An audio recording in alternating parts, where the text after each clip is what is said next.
Hello students, अगर आप JEE advance की सीरियसली तैयारी कर रहे हैं तो आप लोग इरोडो जरूर सॉल्व कर रहे होंगे फिजिक्स के रिगार्डिंग। और बच्चों, हीट एंड थर्मोडायनेमिक्स में बच्चों पिस्टन प्रॉब्लम्स बहुत ज़्यादा इंपॉर्टेंस रखते हैं। ऐसा प्रॉब्लम जेईई एडवांस में पहले भी आया हुआ है। तो स्टूडेंट्स, हम इस वीडियो में एक ऐसा प्रॉब्लम करने वाले हैं जिसमें मैक्सिमम स्टूडेंट ट्रैप हो ही जाते हैं। तो बच्चों, देखते हैं कि ये कौन सा प्रॉब्लम है। तो स्टूडेंट्स, मैं हूँ Pankaj Gupta and welcome you all to my channel Uplift Physics. तो चलिए इस प्रॉब्लम को देखते हैं।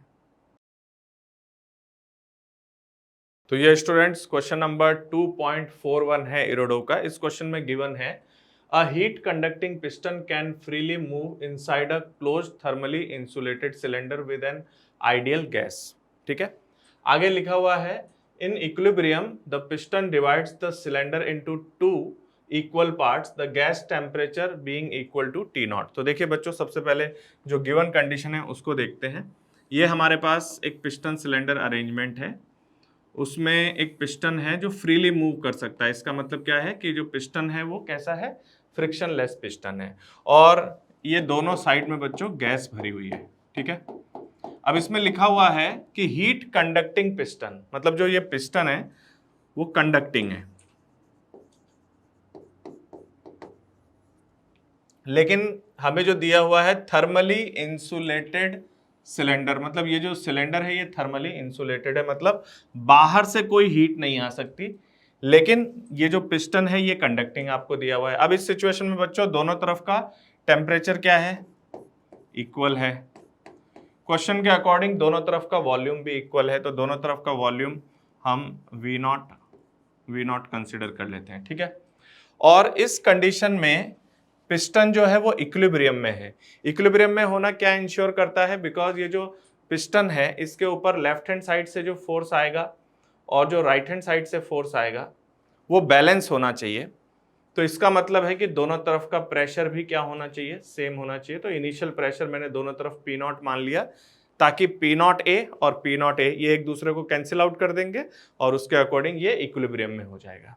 तो बच्चों, क्वेश्चन में गिवन था कि दोनों का टेम्परेचर सेम है और दोनों तरफ का वॉल्यूम सेम है। ठीक है, मैंने ये भी पता लगा लिया कि दोनों तरफ का प्रेशर भी क्या होना चाहिए, सेम होना चाहिए। तो आप देख सकते हैं बच्चों, दोनों तरफ प्रेशर, वॉल्यूम और टेम्परेचर सेम है। इसका मतलब है कि दोनों तरफ सेम नंबर ऑफ मोल्स भी होंगे by using PV equals to NRT. Pressure same, volume same, temperature same, इसका मतलब नंबर ऑफ मोल्स भी सेम होंगे। तो मैंने मान लिया कि लेफ्ट साइड में भी एन नंबर ऑफ मोल्स हैं और राइट साइड में भी एन नंबर ऑफ मोल्स हैं। अब इस क्वेश्चन में क्या गिवन है, आगे पढ़ते हैं। The piston is slowly displaced. तो ये बहुत इंपॉर्टेंट पॉइंट है, जो वर्ड लिखा हुआ है ना कि पिस्टन को हमने स्लोली मूव किया है, इसका मतलब है कि एक एक्सटर्नल एजेंट है जो पिस्टन को धीरे धीरे क्या कर रहा है, मूव करा के ले जा रहा है। तो ध्यान रखिएगा, जो पिस्टन है उस पर एक फोर्स लगाने वाला कौन है, एक्सटर्नल एजेंट है। ठीक है, आगे की बात करते हैं। तो लिखा हुआ है find the gas temperature as a function of eta of the volume of the greater and smaller section. मतलब जब हम इस पिस्टन को मूव कराएंगे तो क्या होगा, एक तरफ का वॉल्यूम ज्यादा हो जाएगा, दूसरे तरफ का वॉल्यूम कम हो जाएगा। तो जब हम इसको धीरे धीरे धीरे धीरे धीरे धीरे मूव कराकर लेके आएंगे तो फाइनल कंडीशन ये बनने वाली है कि फाइनली जो हमारा पिस्टन है वो ऐसी पोजीशन पे होना चाहिए ताकि जो स्मॉलर और जो बिगर पार्ट है उनके, तो बिगर अपॉन स्मॉलर वॉल्यूम का जो रेशियो है, तो मान लेते हैं इसका वॉल्यूम V1 है। तो क्वेश्चन कह रहा है कि बिगर और स्मॉलर पार्ट जो है उनके वॉल्यूम का रेशियो ईटा है, मतलब अगर ये V1 पर है तो ये ईटा V1 होगा। ओके, तो यहां से बच्चों ईटा V1 और ये V1, यहां से आप इनको रिलेट भी कर सकते हैं कि eta V1 plus V1 that is equal to total volume कितना है, 2V0। तो यहां से आप V1 की वैल्यू पहले से ही एस्टिमेट कर लीजिए, that is 2V0 upon eta plus 1। अब क्वेश्चन क्या कह रहा है कि जब हम इसको स्लोली मूव करा के ले जा रहे हैं, ठीक है ना, तो स्लोली मूव करा के ले जाने पर क्या होने वाला है, तो स्लोली मूव कराने पर हमें दोनों तरफ का टेम्परेचर निकालना है और हमें इस कंडीशन के फाइनल टेम्परेचर को एस्टिमेट करना है। मान लीजिए इसका फाइनल टेम्परेचर TF, तो ये भी TF। अब बच्चों समझने वाली बात क्या है मालूम है, ये क्वेश्चन इतना आसान नहीं है। बिकॉज जो हम डिसीजंस ले रहे हैं उसके पीछे बहुत सारे कॉन्सेप्ट हैं। जैसे कि बच्चों आप देख रहे हो कि जब हम इस पिस्टन को धीरे धीरे मूव करा के ले जाएंगे तो पिस्टन क्या है, कंडक्टिंग पिस्टन है। तो कंडक्टिंग पिस्टन को जब आप इतना धीरे धीरे लेके जाएंगे इनफाइनाइट स्टेप्स में, तो आप सफिशिएंट टाइम प्रोवाइड कर रहे होंगे कि अगर लेफ्ट और राइट दोनों पोर्शन के टेम्परेचर में अगर हल्का सा भी डिफरेंस आता है तो पिस्टन क्या करेगा, हीट को कंडक्ट करके दोनों तरफ का टेम्परेचर सेम बना देगा। इसीलिए ध्यान रखिएगा हर समय पर कंटेनर के दोनों पार्ट में जो टेम्परेचर है गैस का वो सेम रहेगा, बिकॉज हम पिस्टन को धीरे धीरे मूव करा रहे हैं और पिस्टन धीरे धीरे चलने का मतलब क्या है कि वो सफिशिएंट टाइम प्रोवाइड करेगा दोनों तरफ का टेम्परेचर सेम बनाए रखने के लिए। मतलब हम हल्का सा डिस्प्लेसमेंट लेंगे और जब तक दोनों का टेम्परेचर बराबर नहीं हो जाता उस टाइम इंटरवल के अंदर हीट अपने आप फ्लो कर जाएगी और दोनों तरफ का टेम्परेचर सेम बना लेगा। तो ध्यान रखिएगा हर मोमेंट पर इनका टेम्परेचर क्या होना चाहिए, टेम्परेचर सेम होना चाहिए दोनों तरफ का। इसलिए देखो मैंने फाइनली दोनों तरफ का टेम्परेचर सेम लिखा है। हालांकि क्वेश्चन भी यही कह रहा है कि find out the final temperature, इससे इंडिकेशन तो यही आ रहा है, लेकिन रीजन क्या है कि दोनों तरफ का टेम्परेचर सेम होगा और रीजन है कंडक्टिंग पिस्टन और साथ के साथ slow movement of conducting piston, ताकि इतना समय मिलेगा कि वो हीट को ट्रांसफर करके बार बार टेम्परेचर सेम बना लेंगे। ठीक है स्टूडेंट्स, तो ये हमारे पास इनिशियल और फाइनल कंडीशन है और क्वेश्चन में आपको ये बता दिया गया है कि adiabatic exponent for the gas is gamma. ठीक है, अब हम इस क्वेश्चन का सॉल्यूशन स्टार्ट करते हैं। तो देखिए किस तरीके से करना होगा।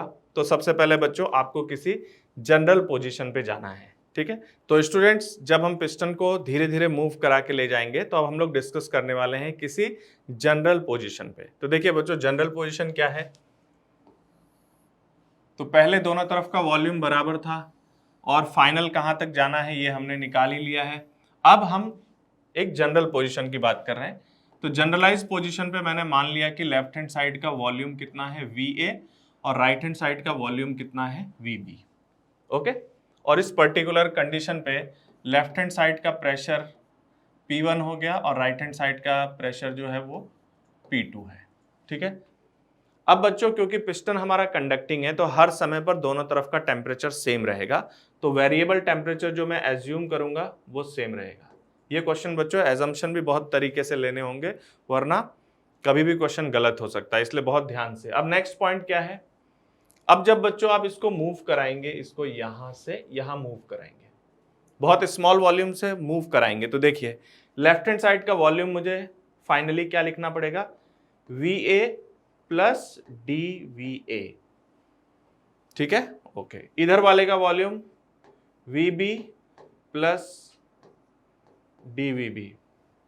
हाँ बच्चों मैं ये बात समझ पा रहा हूं कि आप लोग क्या सोच रहे हैं कि सर अगर इसका वॉल्यूम बढ़ेगा तो इसका वॉल्यूम घटेगा, तो आपने यहाँ माइनस क्यों नहीं लगाया। तो बच्चों हम यहाँ माइनस नहीं लगाएंगे, वॉल्यूम जो डिक्रीज हो रहा है तो जब आप लिमिट लगाएंगे ना डिक्रीज होने का तो वो ऑटोमेटिकली जनरेट कर लेगा। तो ये बात ध्यान रखना है कि जब हम एजम्पशन लेते हैं तो अगर वो डिक्रीज भी हो रहा हो तो भी आपको लिखना हमेशा इंक्रीजिंग के सेंस में है। जब आप लिमिट लगाएंगे ना वो ऑटोमेटिकली हैंडल कर लेगा कि कौन सा वॉल्यूम बढ़ रहा है कौन सा वॉल्यूम घट रहा है। अगर आपने पहले से माइनस लगा दिया तो आपका आंसर गलत आ जाएगा। ठीक है, तो मैथमेटिक्स को अपने फील्ड के साथ कनेक्ट नहीं करना है। ठीक है, मैथमेटिक्स को मैथमेटिक्स के अकॉर्डिंग करना है। तो देखिए अगर इसका डिस्प्लेसमेंट आपने किया तो इसका वॉल्यूम DVA चेंज हो गया, इसका वॉल्यूम DVB चेंज हो गया और उसके अकॉर्डिंग दोनों तरफ कंपार्टमेंट में टेम्परेचर में भी क्या हुआ होगा, वेरिएशन हुआ होगा। और टेम्परेचर चेंज होने के बाद लेफ्ट हैंड साइड का टेम्परेचर भी T प्लस DT है और राइट हैंड साइड का टेम्परेचर भी T प्लस DT है। तो ध्यान रखिएगा बच्चों किसी जनरल इंस्टेंट से स्मॉल टाइम इंटरवल राइज करने के बाद ये कंडीशन बनेगी। अब इसको हम लोग कैसे विजुलाइज करें, तो सबसे पहले बच्चों ये जो पिस्टन है, पिस्टन के डायनेमिक्स में तीन चीजें हैं, ये ध्यान रखना। लेफ्ट हैंड साइड गैस का प्रेशर का फोर्स है, राइट हैंड साइड का जो प्रेशर है उसका फोर्स है, प्लस एक्सटर्नल एजेंट का भी है। बस ये ध्यान रखना, बहुत सारे बच्चे इसको मिस कर जाते हैं कि यहाँ एक्सटर्नल एजेंट भी है क्या। ठीक है, तो यहाँ एक्सटर्नल एजेंट भी है। और दूसरा बच्चों जब आप दोनों कंबाइंड सिस्टम में बात करेंगे तो सबसे पहली बात है कि ये हमारे पास इंसुलेटिंग है, तो दोनों गैस को अगर आप एज अ सिस्टम मानते हैं तो बाहर से कोई हीट नहीं आई है। ध्यान रखना, ये आपस में हीट एक्सचेंज कर रहे हैं लेकिन बाहर से कोई हीट नहीं आई है। बात समझ गए? तो दोनों गैस को अगर आप एज अ सिस्टम कंसिडर करते हैं तो बाहर से कोई हीट नहीं आई है। ठीक है बच्चों, तो मैं यहां पर अप्लाई कर रहा हूं first law of thermodynamics for the combined system. तो कंबाइंड गैस के लिए बच्चों first law of thermodynamics apply कर रहे हैं। तो फर्स्ट लॉ अप्लाई करने के बाद क्या रिलेशन आएगा एलिमेंट्री लेवल पे, D Q equals to D U plus D W. D Q क्या है? तो कंबाइंड सिस्टम में कोई हीट नहीं आई है, ध्यान रखना। डी यू दोनों तरफ के गैस के इंटरनल एनर्जी का चेंज, और डी डब्ल्यू जो है that is the total work done by gas. तो देखिए बच्चों, लेफ्ट हैंड साइड तो 0 है, राइट हैंड साइड कितना होगा? तो हमारे पास बच्चों लेफ्ट हैंड साइड और राइट हैंड साइड दोनों तरफ n नंबर ऑफ मोल्स हैं और दोनों का टेम्परेचर T से T प्लस dt हो चुका है। तो कितना इंटरनल एनर्जी का चेंज है? NCV dt। ये लेफ्ट साइड के लिए भी यही है और राइट साइड में भी इतने ही है, तो दोनों तरफ सेम है। तो total change in internal energy of the gases in both part that is 2NCV dt। इतना समझ में आ गया? प्लस बच्चों देखिएगा, जो हमारा वर्क डन बाय गैस है इसमें लेफ्ट और राइट दोनों का वर्क मुझे ऐड करना पड़ेगा। तो लेफ्ट हैंड साइड का वर्क है P1 dVA और राइट हैंड साइड में जो गैस है उसका वर्क डन है P2 dVB। ओके स्टूडेंट्स, अब कई बार बच्चे पता है क्या सोचते हैं कि सर ये 0 तो नहीं है कहीं, लेकिन ध्यान रखिएगा जब आप पिस्टन की डायनेमिक्स यूज करेंगे, क्योंकि ये स्लो तो मूव कर रहे हैं लेकिन पिस्टन की डायनेमिक्स में ध्यान रखिएगा पिस्टन के ऊपर एक एक्सटर्नल फोर्स भी है। तो अगर हम पिस्टन की डायनेमिक्स की बात करें तो पिस्टन पर work done by external agent है plus work done by left hand side gas है plus work done by right hand side gas है और ये 0 के इक्वल है। तो ये जो लेफ्ट हैंड साइड और राइट हैंड साइड गैस का वर्क डन है ना, वो यही है जो आप देख पा रहे हैं। ठीक है ना? तो यहां पर बच्चों ये वैल्यू आ गई है हमारे पास और इसकी वैसे जरूरत नहीं है, बस मैंने ये समझाया है कि इन दोनों का टोटल जो है वो 0 क्यों नहीं है, बिकॉज इसमें ऐड होगा कौन? एक्सटर्नल एजेंट का वर्क भी ऐड होगा। अब बच्चों बस हमें सॉल्व करना है इसको, तो चलिए देखते हैं कि क्या हम इनको इंटीग्रेट कर पाते हैं। तो देखिए ये लिखा हुआ है 2NCV dt that is equals to minus of, यहां पर बच्चों ये लिखा हुआ है P1, तो अगर हम PV इक्वल्स टू nRT लगाते हैं तो P1 VA equals to nRT और इसी तरीके से P2 VB equals to nRT। Okay students, तो दोनों तरफ का टेम्परेचर T है, यहां पर वैल्यू हम लोग सब्स्टिट्यूट करते हैं तो माइनस ऑफ क्या बच रहा है? पहला पॉइंट है P1 dVA, तो P1 की जगह हम रख देते हैं nRT upon VA, nRT upon VA into dVA plus nRT upon VB dVB। ये एलिमेंट्री इक्वेशन प्रिपेयर हो गई हमारे पास। अब यहां से हम टेम्परेचर का फंक्शन कैलकुलेट करके लाएंगे, तो बच्चों n से n कैंसिल आउट हो जाएगा, लेफ्ट हैंड साइड में है 2CV dt और बच्चों dt में इधर t से डिवाइड कर दो, dt बाई टी, ये आ जाएगा माइनस ऑफ r कॉमन ले लिया हमने and this value is dVA upon VA plus dVB upon VB। Okay students, तो देखिएगा यहाँ पे हम लोगों ने सॉल्व किया हुआ है V1 और क्या कहते हैं दोनों तरफ के वॉल्यूम के फाइनल वैल्यू हमें पता है। ठीक है ना? तो देखिए क्या आएगा, तो सबसे पहले इंटीग्रेट कर देते हैं। इंटीग्रेट करने पर ऐसा करो, ये इंटीग्रेशन इन दोनों पर अलग अलग अप्लाई करते हैं। इनिशियल टेम्परेचर कितना है? T0, जब दोनों तरफ का वॉल्यूम कितना था? V0। फाइनल टेम्परेचर कितना है? TF, ये हमें सॉल्व करके लाना है। फाइनल वॉल्यूम कितना है?